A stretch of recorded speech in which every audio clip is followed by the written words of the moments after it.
WCBS News Time 2:30. A large group of teenagers staged a gun control protest at the White House, called it a die-in, with 17 of them lying down to represent the teens murdered at Marjory Stoneman Douglas High School. The group, called Teens for Gun Reform, carried American flags, some of which were draped on those on the ground. One of the protesters on the ground had a sign that read, "Am I next?"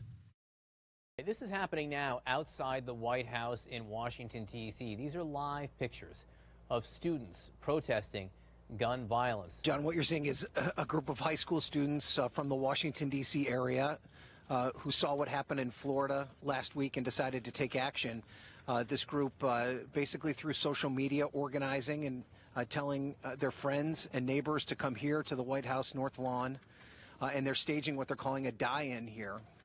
In response to the Florida high school shooting, the group Teens for Gun Reform held a protest at the White House today, urging lawmakers to change gun laws. Whitney Bowen is 16 years old, and she's one of the area teenagers who organized the demonstration in front of the White House. She says she's watched reports about gun violence in schools since she was little. There's got to be a breaking point somewhere, and I really hope that this can be it. Counter-demonstrators showed up after scores of protesters took part in a lie-in, where participants lay down side by side, symbolizing those killed in gun violence. In front of the White House, Kate Ryan, WTOP News.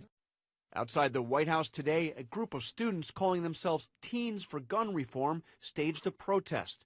One teen holding a sign, "Am I next?" In Washington today, 17 people took part in a lie-in representing the 17 killed in Parkland. They were quickly joined by a pretty big crowd, and a demonstration was directly across the street from the White House. In front of the White House today, we had a lot of high school students and some parents and some people who even went to Stoneman Douglas High School talking about what Congress needs to do, what Congress should be doing, and how quickly they should start acting. To put their differences aside and to work together to save the lives of school children and American citizens. It should not be a political issue or a religious issue, the thoughts and prayers. It's life or death of children. For us teenagers, it's right there in front of us, and whether we know the people personally or not, it still hurts just as much to know that students who are doing what we're trying to do every day, go to school and get our education, are dying in the process of it. I feel like we all have a voice, and our voice together is going to be loud enough for Congress to maybe hear us. Right in front of the White House. This is happening. We told you about it at the top of the show. Teenagers lying on the ground for about 3 minutes. This to symbolize just how long it took for the suspect in the Florida high school shooting to buy an AR-15. Two D.C. high school juniors, Whitney Bowen and Eleanor Nectarline, organized the event. Their goal is to send a message to politicians that they want stricter gun laws.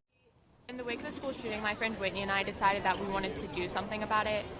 The politicians keep saying that they're sorry for the victims and their family, but they're not doing anything about it, and my friend Whitney and I believe that something needs to be done.